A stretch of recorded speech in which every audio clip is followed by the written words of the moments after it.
Phone उठाओ, तुम्हें खुदा का वास्ता है, फोन उठाओ, फोन उठाओ, उठाओ उठाओ ना। हेलो, पता लगा लिया है मैंने कि वो कंपनी कौन सी है।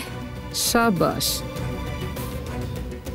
अब मैं फोन रखती हूँ। रुको, फोन कब बंद करना है मैं तय करूंगी। हमारा काम अभी खत्म नहीं हुआ। तुम्हें बारान के उस डिजाइन की तस्वीर खींचकर मुझे भेजनी होगी।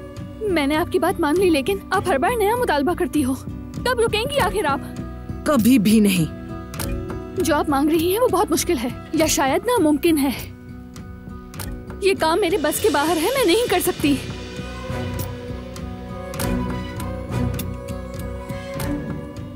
कल रात तक की मोहलत है तुम्हारे पास। मैंने तुम्हें सिर्फ ये बताया है कि क्या करना है। इस पे अमल करना या ना करना तुम्हारा फैसला है।